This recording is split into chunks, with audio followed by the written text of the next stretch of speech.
1400 বছর ধরে সংরক্ষণ করা আছে মহানবী হযরত মুহাম্মদ সাল্লাল্লাহু আলাইহি ওয়াসাল্লামের ব্যবহৃত পোশাক। আরও বড় কথা হচ্ছে, এই পোশাক পরেই ঊর্ধ্বাকাশ ঘুরে এসেছিলেন তিনি। মৃত্যুর আগে হযরত ওয়াইস আল করনী রাদিয়াল্লাহু তাআলা আনহুকে পোশাকটি দেওয়ার ওসিয়ত ছিল স্বয়ং মহানবীর। করোনার কারণে গেল 2 বছর পোশাকটি দেখা থেকে বঞ্চিত ছিল মুহাম্মদ সাল্লাল্লাহু আলাইহি ওয়াসাল্লামের অনুসারীরা।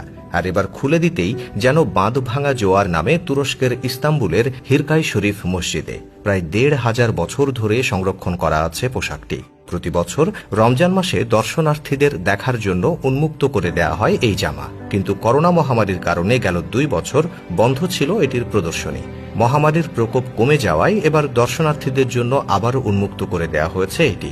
হিরকাই শরীফ মসজিদে বিশ্বনবীর সেই জামাটা দেখতে গিয়ে আবেগাপ্লুত হয়ে এক দর্শনার্থী জানান, করোনার কারণে 2 বছর পোশাকটি দেখতে পারিনি, তাই খোলার খবর পেয়ে আর স্থির থাকতে পারিনি। সঙ্গে সঙ্গে এখানে ছুটে এসেছে। আল্লাহ রাসূল সাল্লাল্লাহু আলাইহি ওয়াসাল্লাম এই জামাটি পরেছেন, এটা ভাবলেই অন্যরকম এক অনুভূতি হয়। তবে সবচেয়ে বড় কথা হচ্ছে, এটিই সেই পোশাক যা পরিধান করে মহানবী হযরত মুহাম্মদ সাল্লাল্লাহু আলাইহি ওয়াসাল্লাম মিরাজে গিয়েছিলেন।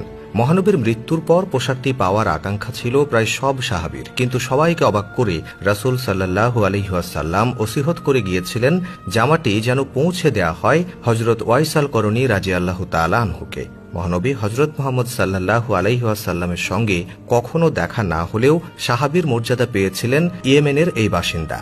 মহানবীর পোশাক পাওয়ায় মানুষের মুখে মুখে এই খ্যাতি ছড়িয়ে পড়লে নিজ বাসস্থান ছেড়ে ইরাকের নির্জন স্থানে চলে যান ওয়াইস আল করনী। সেই থেকে ইরাকেই সেই পোশাকটি সংরক্ষণ করে আসছিল তার বংশধররা, কিন্তু 17 শতকে অটোমান সুলতান মোহাম্মদ আহমেদ পোশাকটি নিজের করায়ত্তে আনার সিদ্ধান্ত নেন।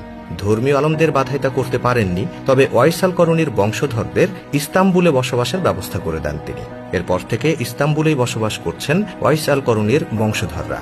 পরবর্তী অটোমান সুলতানরা এই পোশাকের নামে হিরকাই শরীফ মসজিদটি নির্মাণ করেন। 18 শতক থেকে প্রতি রমজানে সোনালী রঙের এই জামা মানুষের দেখার জন্য উন্মুক্ত করে দেন ওয়াইস আল করনীর বংশধররা।